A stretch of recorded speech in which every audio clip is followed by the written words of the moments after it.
CrossCode side quest land. Hi, dude. R Seeker, you the one they sent to board our proud battleship here? Oh, but land like you can hold your own without steady land under your feet. The sea is a pick of the 80, I tell you. Why are you repeating voices, Joel? Alright. Just want to tell you, want to get you in the mood. Think like a smuggler to catch one, eh? Got a lot of that was actually part of the... sending weapons directly over the sea. Nice. Only way to catch them is by intercepting them directly on the sea. This is where you come in, Seeker. You patrol the suspected smuggling routes with our state-of-the-art combat platform here. It's equipped with a Naval Protection Cannon, or NPC for short. That's like your fancy track walker systems. You'll be able to easily mark targets with your charged projectiles, and the cannon will do the rest. What's more, your fancy heat and cold elements will give our cannon special properties. Everything's been set up already, so just talk to me again if you want to start your patrol. I would say I'm annoyed of the military like only being reduced to 3 letters, but you get that all the time in Metal Gear Solid, so I'm used to it. You ready to go? I'm scared. This quest is hard. Good, the route is already programmed into the ship. Just get aboard. I'm scared. Make sure to destroy as many weapons as you can. But I want to be on the ship with Leah! I want us to sing sea shanties into her ear the whole time. Maybe that's why Trani's not allowing her to go with us. Too many get through. This operation will be considered failed. Oh, I'm sure you could have guessed that already. Off you go. Good hunting. Bye! I'm actually glad I have a better perfect guard window now. Why do we have a cannon anyway? Why do we have the NPC anyway? Battle music starts. Battle music stops. Enemies detected. Get ready for combat. Why do we have the NPC in the first place? Can't we shoot it ourselves? Some of them have shields and you have to shoot them with a cannon to get rid of the shield. Oh. Well, not that one.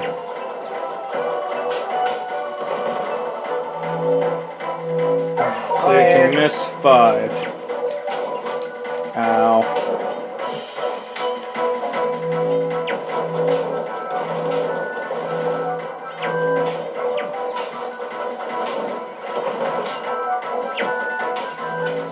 No, you should probably aim the cannon at something. Like that.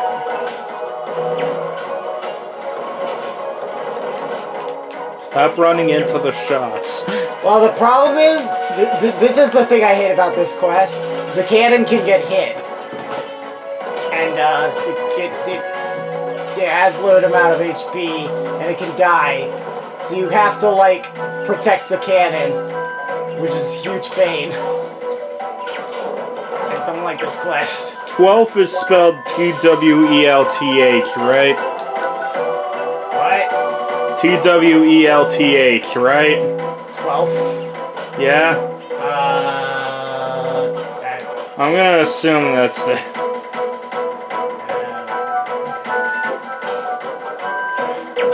Get the stupid things.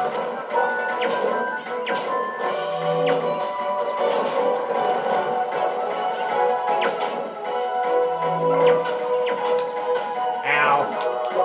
Yeah, the sandwich. Everything's fine. We're fine here now. Thank you. How are you? Wave 2. We're only on wave 2. How many waves are there? I don't remember. 97. There's not that many. 200 waves. As many waves as there are in this ocean graphic. I used the wrong element. I wanted to use neutral because actually I think I hit both of them, so it actually worked out. Leave me alone! You know, Joe, you probably shouldn't block with your face. I'm trying to block guard sphere. There are 2 above there. Guard sphere! I'm trying to make sure that the cannon doesn't...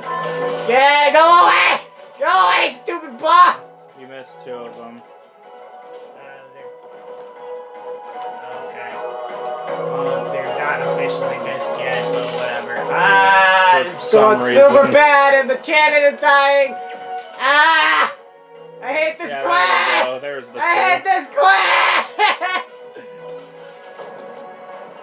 Oh, the cannon died. We failed the mission. Detonation imminent. And now we have to do it again. And then Leah died. Well, at least she makes the upset face, which is exactly how I feel. We might be here for a little bit. Hopefully I can get it my second try. Pray for Joel. Hashtag pray for Joel.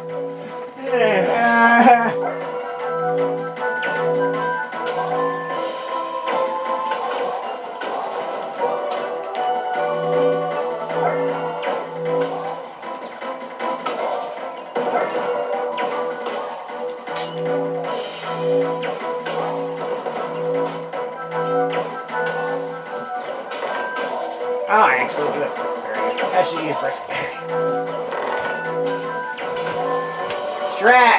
Strat! Good strat found! Briskberry! We don't have to worry as much about dumb things.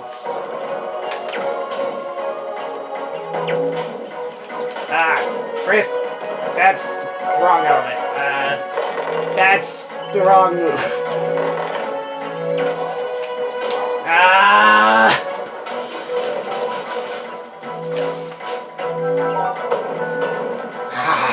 Frick. Start over. Just start over.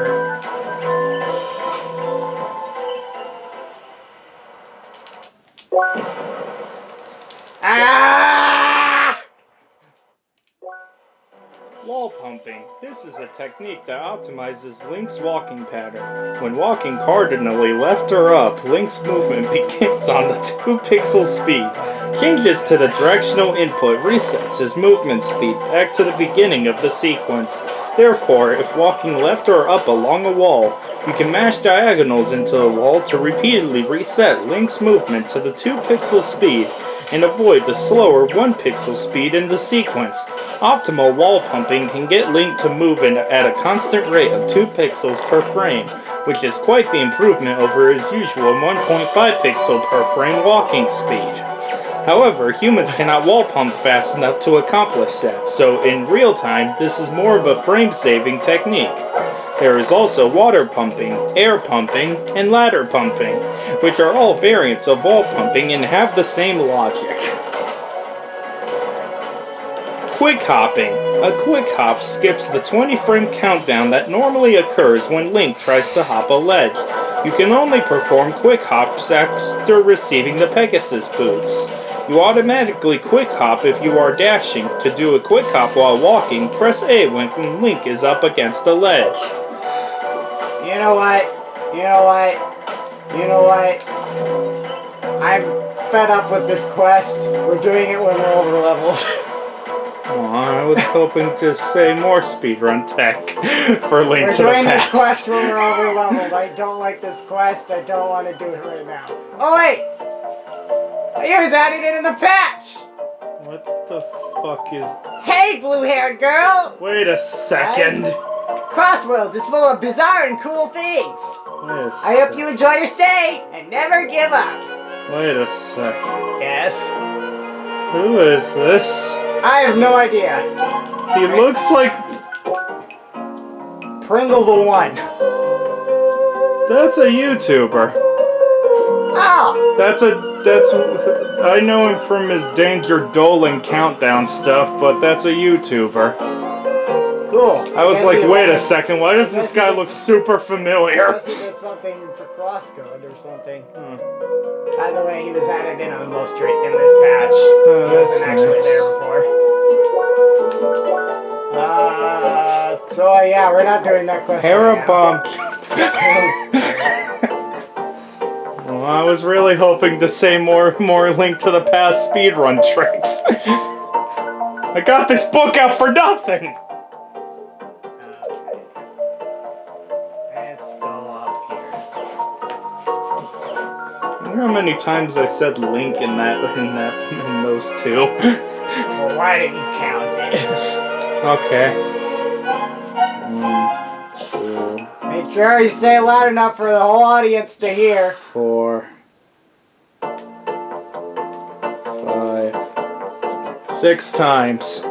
Only 6, well that's disappointing. Oh, I'm sorry, ma'am, but this staff is restricted to the area. I see you have business with the board. In that case, please go upstairs and have a nice stare. Bye! It's funny! Funny, guys! I think we've gone insane. Hi! Good evening, Seeker. We've been expecting. Mr. Nomsworth spoke very highly of your abilities.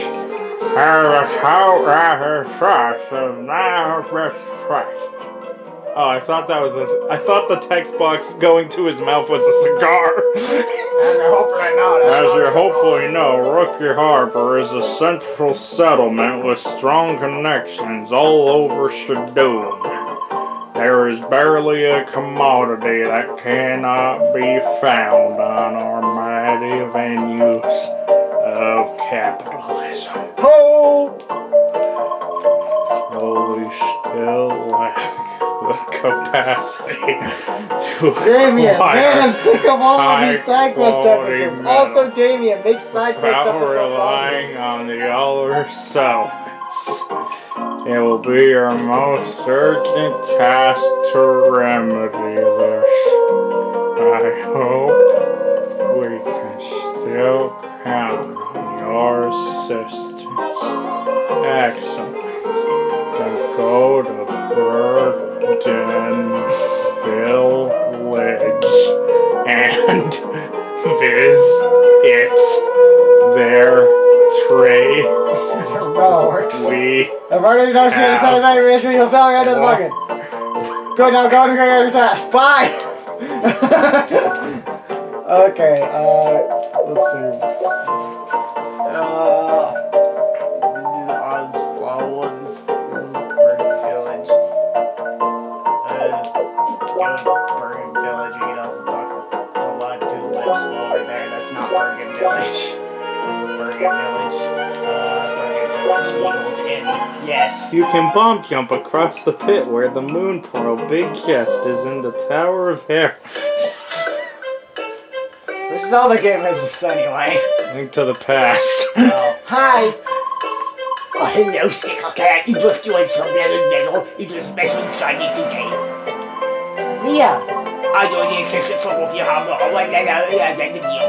You can do the back bell when you do it all day, but all you do is pay back. Now, I expected to produce these days, but that shall be stopped. They should throw things and float into certain machines in the night. But on the street is just was one in some room that harness the power of the heat, wherever that means. In any case, maybe you can find one there so we can bring this deal to Oh, I just realized we haven't been recording. I'm joking. Bye! Oh, we have to head back into the temple mine? Yeah. Okay, then. It won't take that long. Where is she in here? Quest hub, okay. Flame, fire, crimson Burn strike. down the village. Burn down village. There you are! Oh, no! Got a little something here. A fancy new hat. Now don't you look at me like that. That's one of them nice modifiers.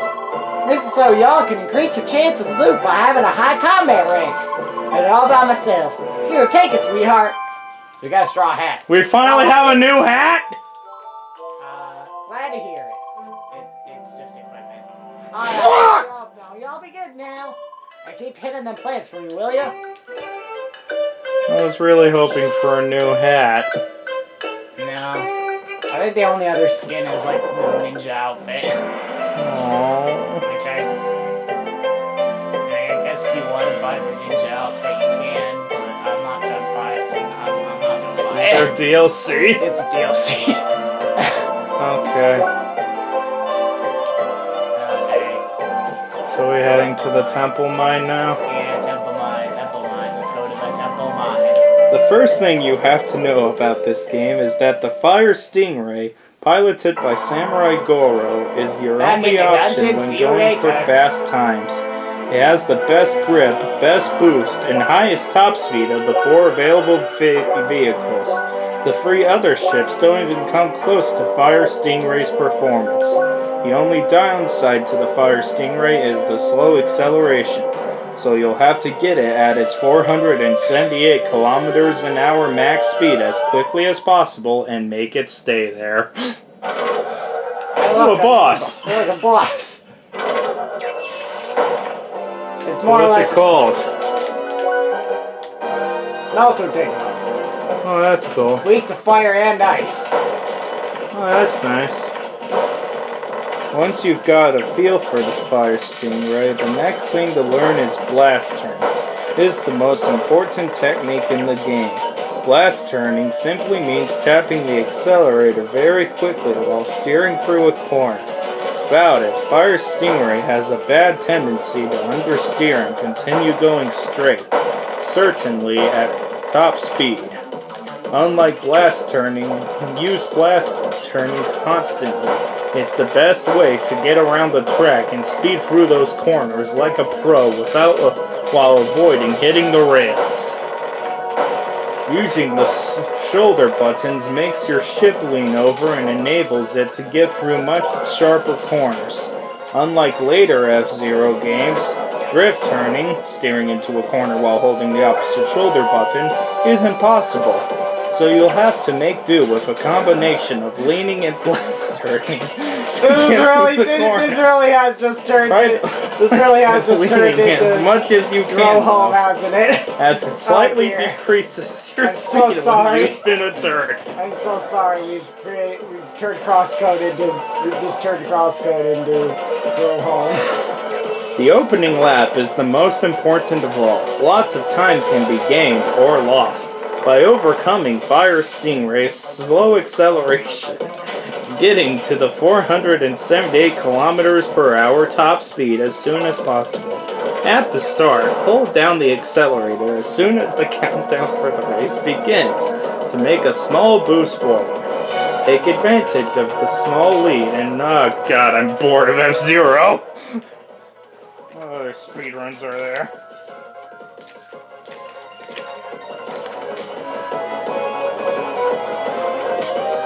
Wall jumping is a very simple technique that's easy to learn, easy to overlook, and absolutely essential to speedrunning. To wall jump, Samus must spin jump into a wall, then press a direction away from the wall, and then press the jump button almost immediately after. Chaining wall jumps allows Samus to traverse tricky vertical areas very rapidly, as well as sequence break like crazy. This boss is still alive. Anyone who has played a Metroid game before is familiar with bomb jumping. When using bombs in a morph ball form, Samus is knocked upward or away from their blast. By chaining bomb blasts together, Samus can essentially trap. We got blue orb. What's it called? And smelter parts. Hello. What's the blue orb do?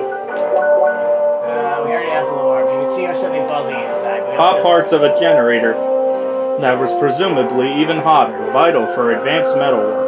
Oh yeah, we didn't read this. The inconspicuous hat enables the wearer to find even the rarest materials. And Terrible. combat ranks also increases the drop rate of items from environment objects. That's what it does. You're welcome. We're still up weird seats. Anywhere she wants to, sequence breaking and gaining key power-ups very early. While not always as fast as other techniques, the sheer versatility of bomb jumping is worth the effort of learning. We got Bastion! You can now guard attacks from the side while we're in cold form. I was hoping for that indie game. All the way around. Bastion's pretty good. I was hoping for that indie game. Now we can leave that and go back to Burden Village. On a Burden. Welcome back. Hi. Oh shit, are we wrong? Cause we need... I just don't seem perfect. Good job. That'll be more than enough, but that's the investment of it. We'll handle the rest. You can report back to the CCC and we'll be out and get your reward. Bye. Okay, Harper. Promise found.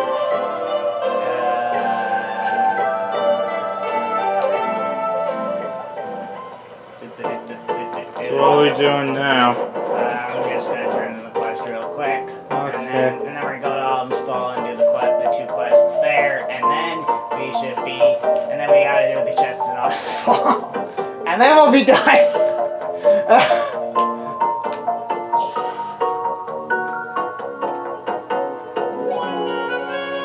Hello, flames. I missed. Hi. Check a little back to the ready. For now, I'm going to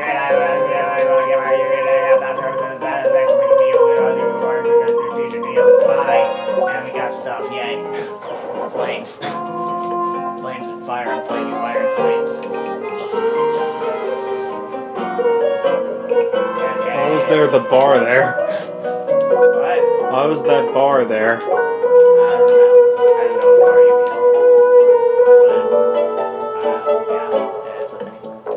But, So this the fall? Is this the fall of Bowser Galaxy 10? hopefully not, that would be sad.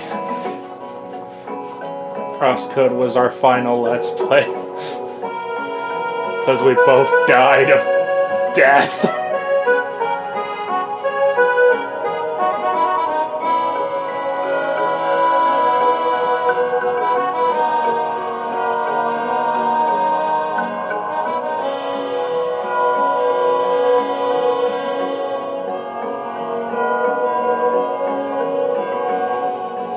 Doing now?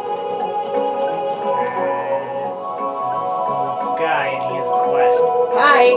Oh, Doggart. Oh, Sleeper, you were sent to help me with the operation, I suppose. I see, good. What are you looking peevish for? Almost off work. I would need a detective if assistance took any longer. I really need some sleep. Spent all day surveying the area and calibrating a probe here. This worker wonder was fed the data from Hellcat Leader's device. We can use it to extract energy and data from ancient power spots directly on the track. This area has quite a few of those, which is ideal for a proper test run to gather data. Well, I should just explain how to operate it so we can finally get this over with and I can get back to bed. Simply put, you need to push this device around and move the power spots that appear in the area. You can move it by attacking. Using heat will greatly increase the distance and velocity. Approaching a power spot will usually attract some hostile wildlife that will attempt to protect it. Yours, the power spots will grant them a shield that is almost better to them. Invincible angry critters! Yes, exactly. But luckily for you, we've got a probe here. When placed on an active power spot, it will sap away the energy and deactivate the shield. Just make sure it doesn't get knocked away. Hitting it with coldness will stabilize it for a bit, which should help. And that's it. Surely an experienced seeker can figure it out, right? Good. Talk to me again when you're ready and prepared. You ready to do this? Yes. Alright, then let me start this thing up. Okay, we started it up. Everything's running. The first spot of power should appear in a second. There it is. Knock the our device to that position and defeat all the enemies and they are produced to proceed. Repeat that procedure with every new power spot that pops up and then we can go on.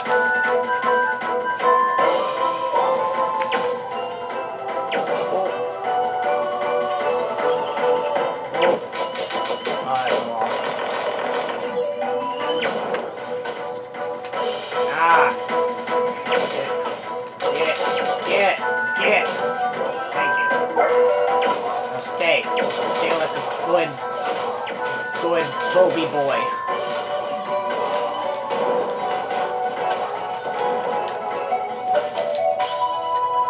Get countered. Scroll. Yeah, we found the ruined village. I'm just now reacting to... Because the game said it. Oh. It was landmark discovered. Good to know. We made it to the ruined village.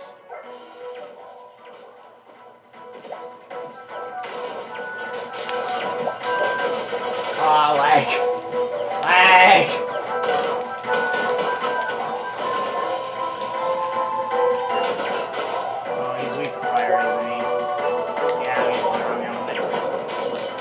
It's confusing because he throws fireballs at you, but he's weak to fire. What's up with that? It's not intuitive, game. I don't know, Rhydon's able to learn surf.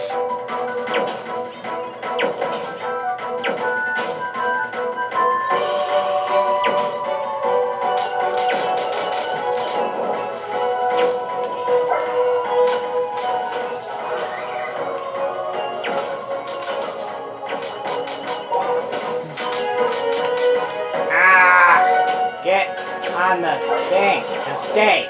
If you asked me 33 parts ago, did I think that I'd be reading speedrun books out of Playing with Superpower by Nintendo because of quest lines making me feel dead inside? I would have said, no, that's not gonna happen. Yet here we are. I'm sorry. When learning a speedrun, don't be afraid to dig around and ask questions, Aurelic says. Watch other speedruns for the game. Ask questions of the runners. Most are quite responsive to questions regarding the runs. Some communities have put together guides to help new runners learn the basics of their games. Be sure to ask around and see if your game of interest already has an existing guide. It's very easy to settle into believing that the current route is the fastest. But small optimizations here and there throughout a long run will make a big difference in total time saved. Speaking to individual runs and improving times, no one has ever had a perfect run where luck has made everything go as fast as possible. So that allure to grind runs for better luck always exists. And that's the point where I give up on world record. Like, once world record is luck dependent, I don't care. Menus are an oft-overlooked place to save time.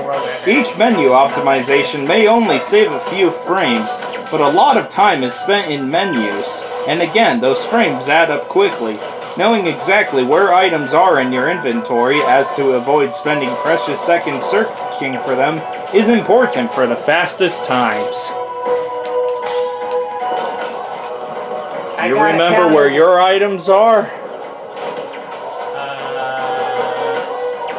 I do not have hyper optimized menus, no. Headphone scraps. Well, my scares show that you've harvested all the power spots. I don't know if this is the same voice as before. Nope. I kind of forgot. It'll work, I suppose! Nope. Shame we're not quite done yet. Just a minute ago, I spotted a high concentration of energy just south of us. Why does this sound like a Xenoblade voice?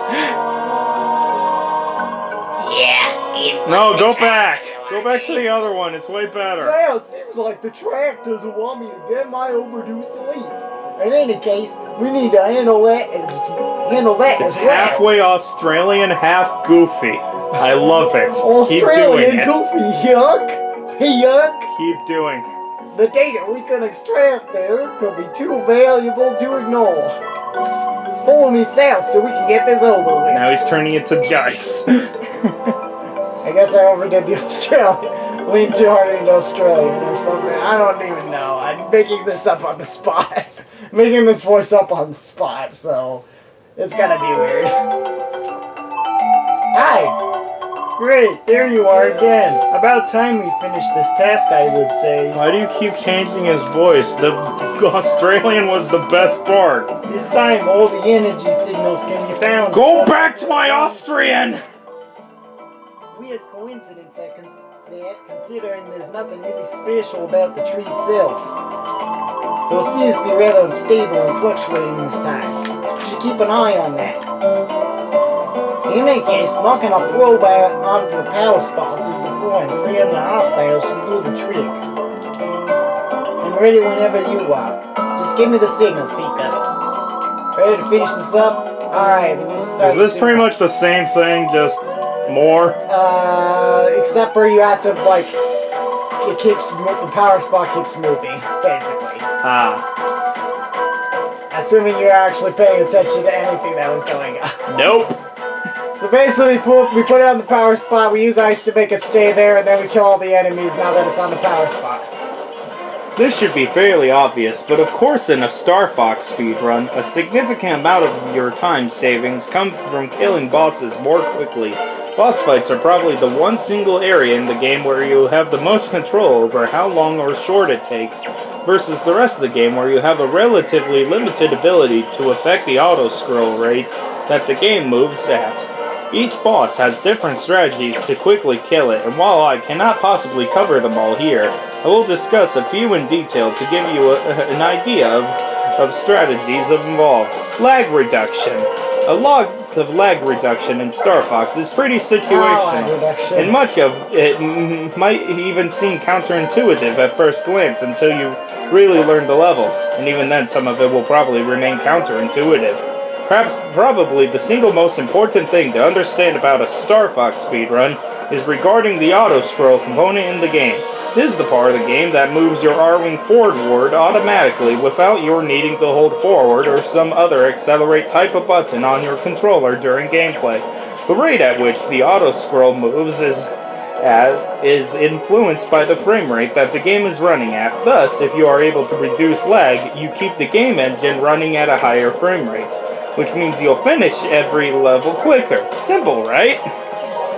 Lag reduction places a very high emphasis on a runner's need to get as good as they can at improving their shot accuracy, both because it reduces the number of projectiles you yourself are adding by shooting more times than necessary, and because it means that enemies are getting killed as quickly as possible. Therefore, less lag overall.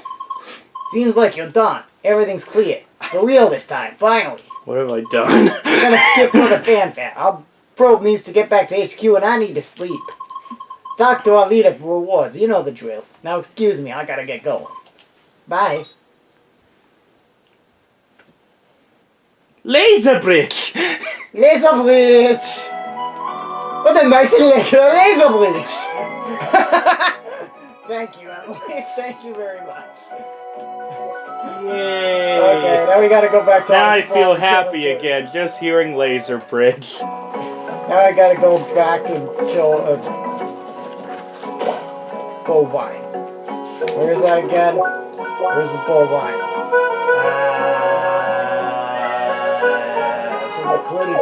Secluded pathos. Yeah, that. Secluded pathos.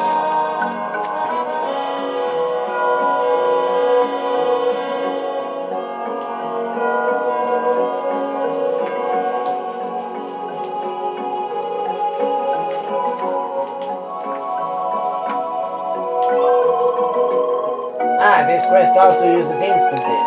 I see you on the other side, Leah.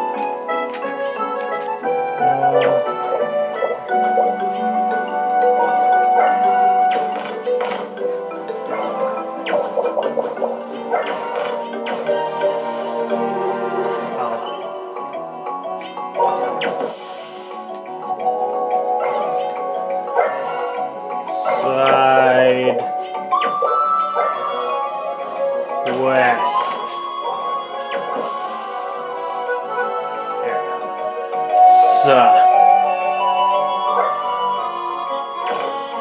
Why is it still going? Because side quests. Why did we do this to ourselves? Oh, enemies. Earthbound only keeps a small number of sprites in memory at a time. Only enemies on screen and those just barely off screen remain loaded in memory. The game randomly determines whether enemies should be spawned each time a new area is loaded into memory. By walking back and forth and unloading and reloading an area, enemies can be removed from most areas of the game. Some areas are harder to despawn than others, due to their location and due to the probability of enemies being narrated. There's still more puzzle fights and stuff. So, I'll let you know when we get to the actual Very boss few areas fight. have a 100% enemy spawn rate, though, so look Ow. to get rid of these random enemy encounters whenever possible. Every battle avoided is typically between 15 seconds saved in the event that you get lucky and run Oh away wait, these are immediately. new enemies, so like, no they're not. They're just fall flies. But they do a weird different attack that they don't usually do, which is kind of weird. To upwards of multiple minutes for some particularly nasty fights. Each extra fight is also a strain on your limited resources, HP, PP, so the chance of death rises with each additional extra fight. Don't get into extra fights if you can help it. Okay, oh, this is their gun, right?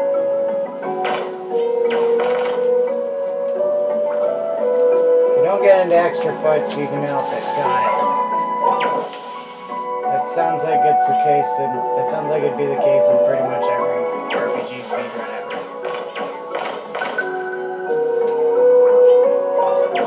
I don't know, maybe there were exceptions. Where it's like you just hope for RNG that gives you tons of fights. I don't know.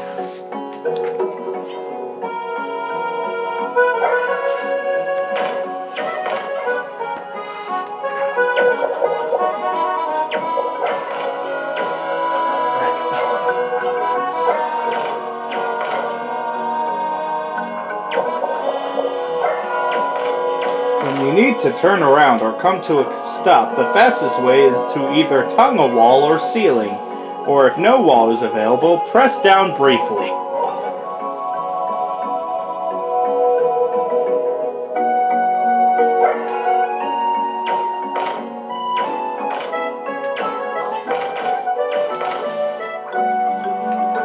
Certain areas of the game naturally have a lot of assets on screen and can cause the game to slow down.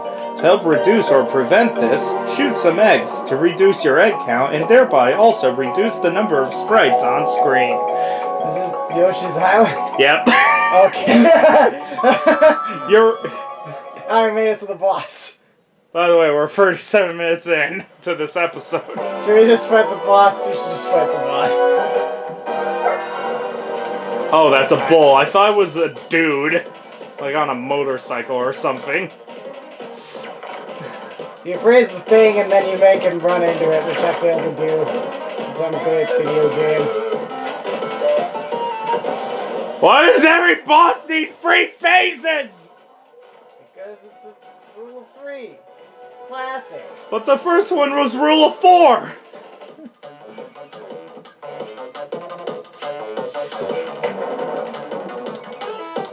Come at me, bro. Darn it, wasn't close enough. Why were you Here's close some Mario enough? World. Ah!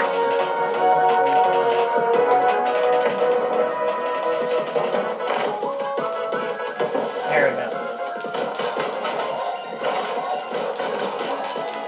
No!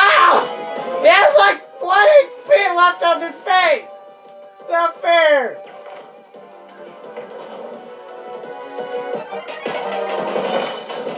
Ow! In Super Mario World, you do not actually move at a constant speed when you are holding right. Instead, you oscillate between 5 speed values. Because you don't need to hold right when you are flying, you can lock in your value at the highest speed by tapping right until you can tell that you have the best value.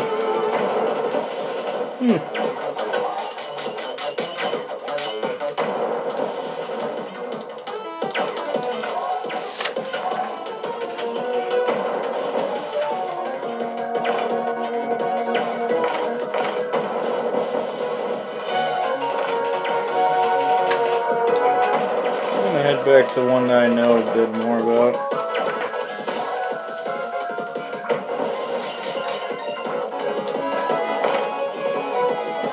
Ah! Why didn't you hit that?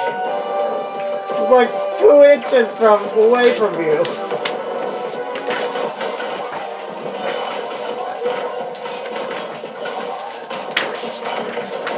Ow. Mock Ball may seem complex at first, but it is one of the first exploits a new speedrunner should arm themselves with. Samus's run speed is faster than her Morph Ball speed. The Mock Ball trick lets her roll as fast as she runs. All that's required is morphing at the exact moment Samus would touch the ground after a jump, and moving in the direction of her jump. Some players prefer to use a Hadoken-style quarter circle motion to swiftly press down and then the direction. Once mastered, the Mach Ball allows for faster overall speed in certain areas of the game, as well as allowing Samus to obtain the Ice Beam early or unlock super missiles without needing to fight Spore Spawn.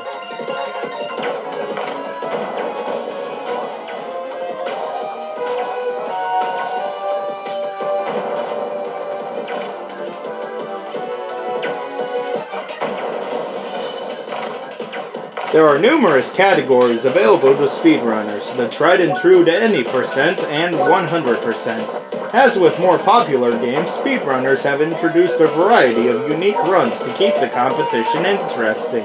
There's low percent, which tasks runners with only completing the minimum amount of items required to beat the game.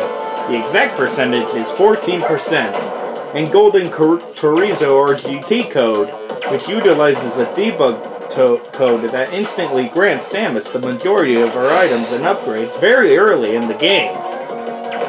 Perhaps the most interesting and risky category is referred to as RBO, or Reverse Boss Order.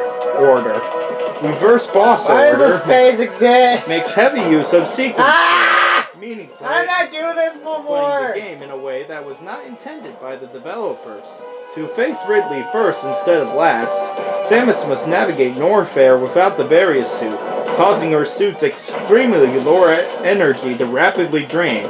It's an exhilarating run to spectate as runners are constantly near death.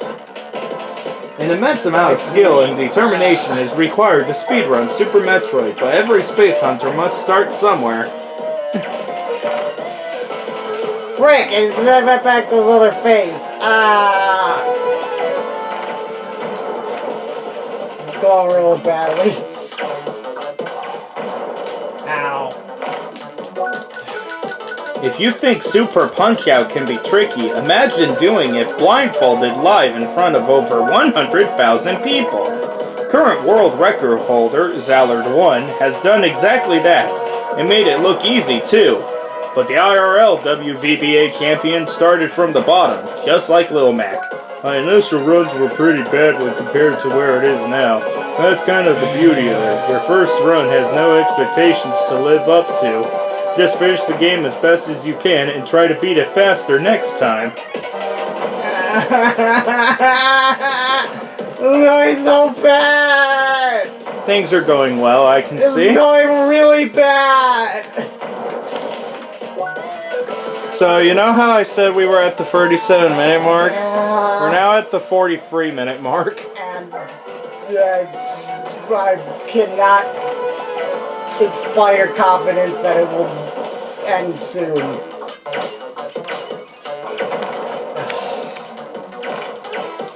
Why is this fight a thing? Why am I so bad at it?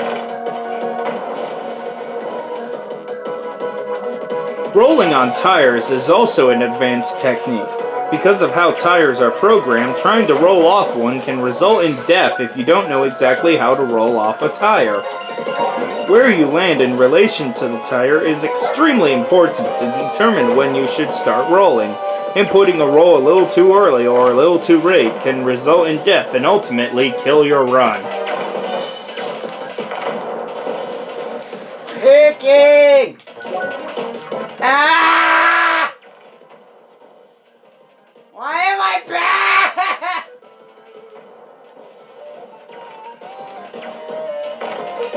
That's not how you aim!